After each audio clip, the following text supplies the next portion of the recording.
और अब इस बुलेटिन में बात कर लेते हैं, हवा पानी सब खराब है।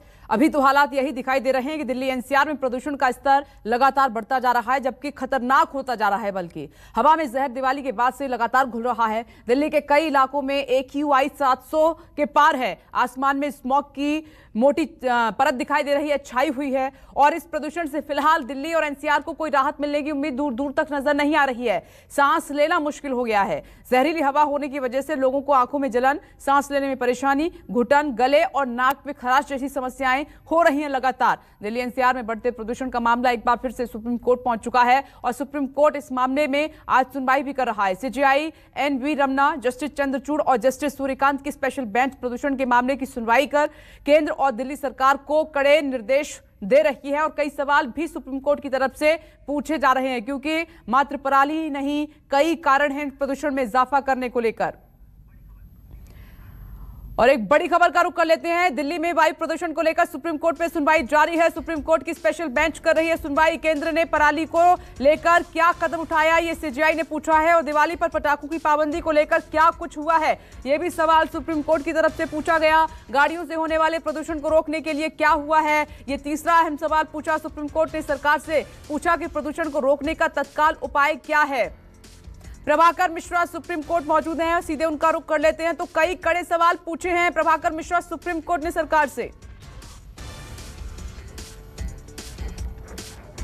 देखिए, सुप्रीम कोर्ट केंद्र सरकार को सुप्रीम कोर्ट के कई तीखे सवालों का सामना करना पड़ रहा है। पहली बात तो ये कि CJI ने कहा कि आज स्थिति इतनी खराब है कि लोगों को अपने घरों के भीतर मास्क लगाकर रहना पड़ रहा है।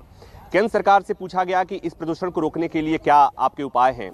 केंद्र सरकार की तरफ से जो हलफनामा दायर किया गया उसमें जो बातें कही गई और तुषार मेहता जो सॉलिसिटर जनरल है उन्होंने जो बातें कही उसके मुताबिक ऐसा कोर्ट को लगा कि केंद्र सरकार इस वायु प्रदूषण के लिए किसानों को जिम्मेवार ठहरा रही है, क्योंकि तुषार मेहता ने कहा कि किसानों के पास पराली जलाने के अलावा और कोई विकल्प नहीं है और इसीलिए समस्या हो रही है। इस पर तल्ख होते हुए, नाराजगी जताते हुए CJI ने कहा कि आप ये कह रहे हैं कि इसका मतलब ये हुआ कि आप ये कह रहे हैं कि दिल्ली में जो प्रदूषण है उसके लिए किसान जिम्मेवार है।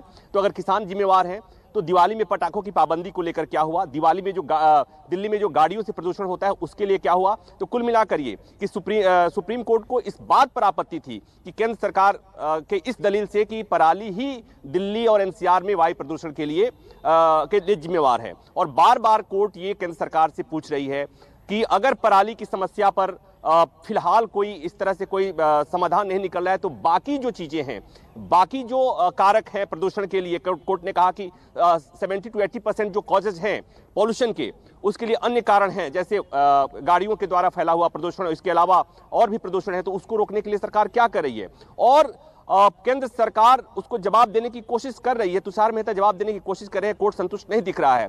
कोर्ट ये भी बार बार ये कह रही है कि जो बातें आप हलफनामा में देते हैं, जो बातें आप कहते हैं, वो महत्वपूर्ण ये है कि जमीन पर उसे किस तरह से उसको इंप्लीमेंट किया जा रहा है। एक और महत्वपूर्ण बात हुई ये कि पराली को लेकर केंद्र सरकार की तरफ से तुषार मेहता ने कहा कि पूसा एग्रो इंस्टीट्यूट ने एक मशीन डिकम्पोजर का निर्माण किया है और उसका इस्तेमाल किया जा रहा है। इस पर कोर्ट ने सवाल पूछा कि उस मशीन की लागत क्या है। पंजाब में, हरियाणा में, दिल्ली में, उत्तर प्रदेश में अगर उन मशीनों का इस्तेमाल किया जाता है उसके लिए बजट क्या होना चाहिए। क्या आपके पास कोई ऐसा आंकड़ा है कि आप बता सकें कि किन राज्यों में पैडी की खेती कितनी होती है, ताकि उसी के हिसाब से कितनी मशीन की जरूरत होती है, कितना बजट होना चाहिए। ये तमाम ऐसे सवाल हैं जो सरकार को असहज कर रहे हैं। और हालांकि तुषार मेहता पूरी तैयारी के साथ आए हैं, उन्होंने ये भी बताने की कोशिश की कि कितने धान की खेती होती है और बजट का कैलकुलेशन भी बताने की कोशिश कर रहे हैं। तो कुल मिला के ये कि केंद्र सरकार लगातार ये कन्विंस करने की कोशिश कर रही है कि सरकार हाथ पर हाथ धरे हुए बैठी नहीं है। लेकिन जो CJI की टिप्पणी थी वो बहुत महत्वपूर्ण है कि सरकार काम भी कर रही है लेकिन जमीन पर दिख नहीं रहा है। लोगों को अपने घरों में मास्क लगाकर रहना पड़ रहा है। और महत्वपूर्ण बात ये कि केवल किसानों और किसानों की पराली को प्रदूषण के लिए जिम्मेवार ठहरा करके पल्ला नहीं झाड़ा जा सकता। उसके लिए जो पराली के अलावे भी जो कारण हैं उस पर भी गंभीर चिंतन की जरूरत है और उसका भी उपाय निकाले जाने की जरूरत है। अभी भी सुनवाई चल रही है।